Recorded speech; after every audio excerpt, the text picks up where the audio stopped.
Praise the Lord. இன்றைய ஜீவாப்பம் 1 கொரிந்தியர் 7ஆம் அதிகாரம் 10-11 வசனங்கள்.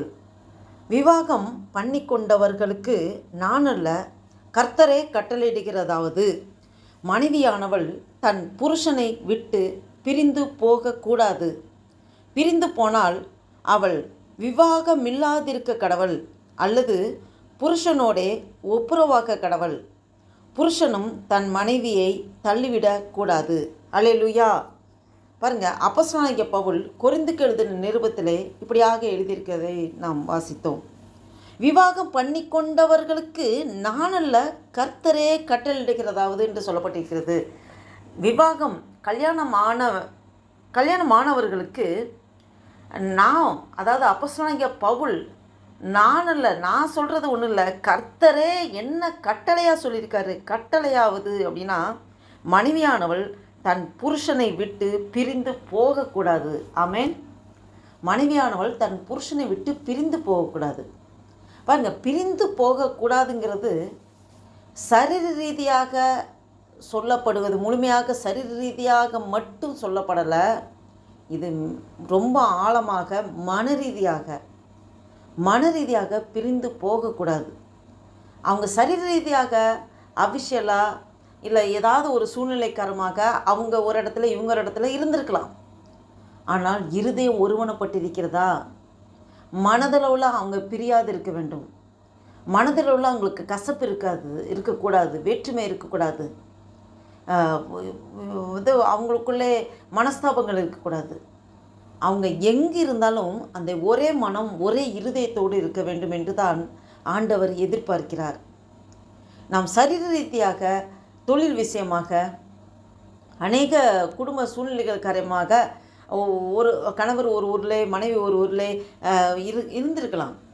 இப்போது அநேக காரியங்கள் இந்த காலகட்டங்களில் வேலை விஷயமாக, தொழில் விஷயமாக ஆளாளுக்கு ஒரு இடத்துல இருந்து வீக்லி ஒன்ஸு, மந்த்லி ஒன்ஸு, இல்லைனா வெளிநாடுகளில் வேலை செய்தால் இயர்லி ஒன்ஸு, அப்படி தான் வர மாதிரி அநேக சிச்சுவேஷன்ஸ் இருக்குது.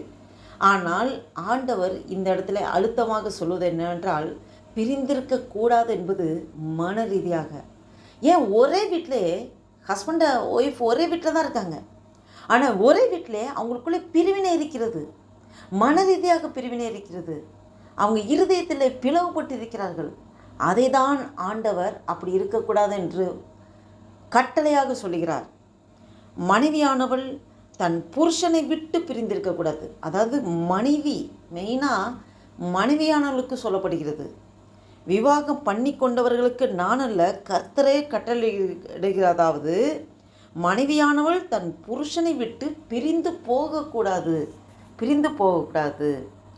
அந்த கசப்பு, வேற்றுமை, வெறுப்பு, அந்த இருதயத்தில் பிளவு ஏற்பட்டு விடக்கூடாது. ஒரே வீட்டில் இருந்தாலும் அவங்களுக்குள்ளே மன ரீதியாக பிரிவு இருக்கக்கூடாது, பிரிந்து போகக்கூடாது என்று சொல்லப்பட்டிருக்கிறது. பிரிந்து போனால், பாருங்கள், பிரிந்து போனால் அவள் விவாகமில்லாதிருக்க கடவள். அப்படியே கணவரை விட்டு அவங்க மன ரீதியாகவோ இருதயத்தில் ஒரு வேற்றுமையோடையே அவங்க பிரிந்து போனால், பாருங்கள், பிரிந்து போனால் அவள் விவாகமில்லாதிருக்க கடவள். அவள் இன்னொரு கல்யாணமே பண்ணக்கூடாது. பிரிந்து போனால் அவள் கல்யாணம் பண்ணாமல் இருக்கணும், விவாகம் இல்லாதிருக்க கடவள், அல்லது புருஷனோடே ஒப்புரவாக கடவள். ஒன்று கணவர் விட்டு பிரிந்து போனால் அவங்க இன்னொரு கல்யாணம் விவாகம் பண்ணாதிருக்க கடவள், அல்லது அப்படி விவாகம் பண்ணாது இருக்கணும். அப்படி இல்லைன்னா கணவரோட ஒப்புரவாகணும். இது ரெண்டே ஆப்ஷன் தான். ஒப்புரவாக கடவள். புருஷனும் தன் மனைவியை தள்ளிவிடக்கூடாது. அதே போல் புருஷனும் தன் மனைவியை தள்ளிவிடக்கூடாது, டிவோர்ஸ் பண்ணக்கூடாது. அவங்களுக்குள்ள வேறுபாடு, வேற்றுமைகள் இருக்கக்கூடாது, தள்ளிவிடக்கூடாது. ஒரே வீட்டில் இருந்தாலும் அவங்களுக்குள்ளே வேற்றுமைகள் இருக்கிறது. அந்த வேற்றுமையை ஆண்டவர் ஏற்கிறதில்லை. அவர் கட்டளையாக சொல்கிற காரியம், மனைவியானால் தன் புருஷனை விட்டு பிரிந்திருக்கக்கூடாது, புருஷனும் தன் மனைவியை தள்ளிவிடக்கூடாது.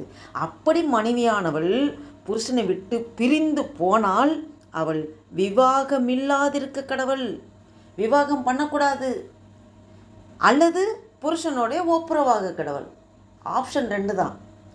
ஒன்று, கணவர் விட்டு பிரிந்து போனால் அவள் விவாகம் இல்லாது இருக்கணும், இல்லைன்னா புருஷனோட ஒப்புரவாகணும்.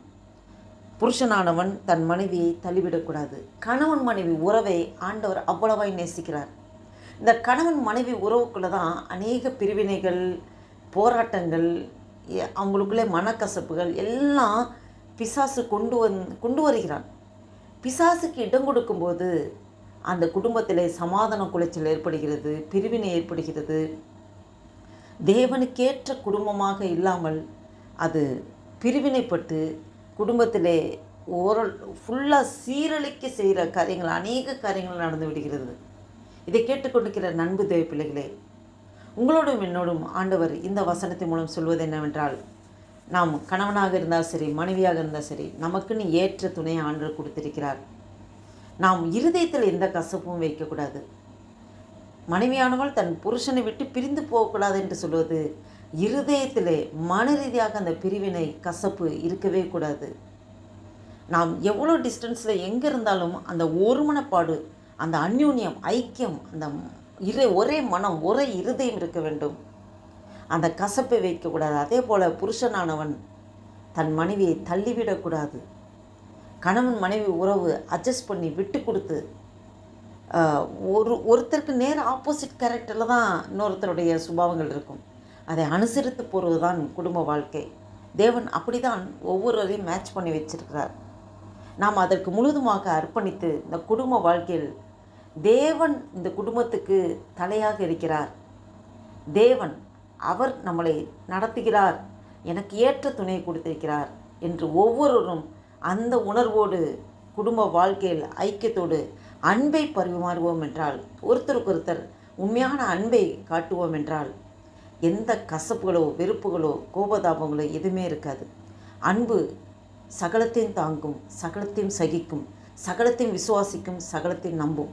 அன்புக்கு போட்டி இருக்காது, பொறாமை இருக்காது. அன்பு தன்னை இருமாப்பாய் நினைக்காது, சினமடையாது, தீங்கு நினையாது. எந்த குறைபாடுகள் அன்புக்கு தெரியாது. அல்லேலூயா. அந்த உண்மையான அன்பை நாம் ஆண்டவரிடம் அந்த அன்பை கேட்டு பெற்றுக்கொள்வோம். ஆண்டவரே, என் சுய முயற்சியில் எனக்குன்னு கொடுத்த லைஃப் பார்ட்னர்கிட்ட என்னால் அன்பை காண்பிக்க முடியல. ஆண்டவரே, உடைய கல்வாரை அன்பினால் நிரப்புங்கப்பா. ஆண்டவரே, உம்முடைய அன்பு என்னுடைய இருதயத்தை நிரப்பட்டும். ஆண்டவரே, எந்த மனக்கசப்போ வேதனைகளோ எதுவுமே இருதயத்தில் கொண்டு போகாதபடி, நான் யார் மேலே கசப்போ விருப்பம் இல்லாதபடி, குடும்பத்திலே ஒவ்வொருவரோடும் நான் அன்பை காண்பிக்கும்படியாக, முழு ஐக்கியத்தோடு இருக்கும்படியாக அப்பா நீர் கிருபை பாராட்டும்படியாக ஜெபிக்கிறோம் என்று சொல்லி ஆண்டவர் நோக்கி பார்த்து ஜெபம் செய்வோம். ஒரு புதிய நாளைக்குள் ஆண்டவர் நம்மளை நடத்தி கொண்டு வந்திருக்கிறார். இந்த ஒரு புதிய நாளைக்காக நன்றி செலுத்தி ஆண்டவர் நோக்கி பார்த்து ஜெபம் செய்வோம். அல்லேலூயா. நன்றி தகப்பனே, நன்றியோடு துதிக்கிறோம். ஆண்டவரே, துதிகளின் மத்தியில் வாசம் செய்கிற தேவனே, உம்மை நன்றியோடு துதிக்கிறோம். அல்பா உமைகமானவரையும் துதிக்கிறோம். ஆதி அந்த மன்னரையும் துதிக்கிறோம். சர்வ சிருஷ்டிகரே வியாபிகரையும் துதிக்கிறோம். ஆண்டவரே, நன்றி தகப்பனே. ஆண்டவரே, இந்த வேத வசனத்துக்காக உம்மை நன்றியோடு துதிக்கிறோம், ஸ்தோத்தரிக்கிறோம். ஆண்டவரே, அப்பா, அந்த வேத வசனத்தின் மூலம் எங்களோடு நீர் பேசி நீர் இடைப்பட்டீர். ஆண்டவரே, அப்பா, எங்களுக்கு நீ ஏற்ற துணியை நீர் கொடுத்திருக்கிற. ஆண்டவரே, அப்பா, நாங்கள் ஒருபோது ஆண்டவரே, அப்பா, நீர் எங்களுக்கு கட்டளையிட்ட யாவையும் ஆண்டவரே, அப்பா, நாங்கள் ஒருபோது கைவிடாதபடி ஆண்டவரே அதை கை கொண்டு நடக்க ஆவியானவரே எங்களுக்கு பலனை சத்தத்தை தாங்கப்பா. இந்த வீடியோவை கேட்டுக்கொண்டிருக்க பார்த்து கொண்டிருக்க ஒவ்வொரு அப்படியாய் பலப்படுத்துக்க ஸ்தோத்திரம், அடிமையை பலப்படுத்துக்க நன்றி செலுத்துகிறோம். இந்த 2026 வருஷத்தின் ஆண்டவரே ஜனவரி மாதமாகிய முதல் மாதத்தின் 11ஆம் தேதியை காண கிருபை செய்த தேவனே, உனக்கு கொடான கொடி ஸ்தோத்திரம். ஆண்டவரே, நன்றி தகப்படே, நன்றி தகப்படே. ஆண்டவரே, இந்த நாளில் ஆண்டவரே அப்பா ஸ்தோத்திர கத்தாவே, ஆண்டவரே, இந்த வேத வசனத்தின் மூலம் எங்களை பலப்படுத்துவதற்காக நன்றி செலுத்துகிறோம். ஆண்டவரே, அப்பா, வேலை கூட ஆண்டவரே ஒரு புதிய நாளை காண கிருபை செய்தேன். நன்றி அப்பா. காலைதோறும் உடைய கிருபைகள் புதிதாக இருக்கிறது என்று சொல்லியிருக்கிறேன். உடைய புதிய கிருபைனால நிரப்பி வழிநடத்தி ஆசீர்வதிங்க. ஆண்டவரே, நீர் அப்படியே ஆசீர்வதிக்க கிருபைக்காக ஸ்தோத்திரம்.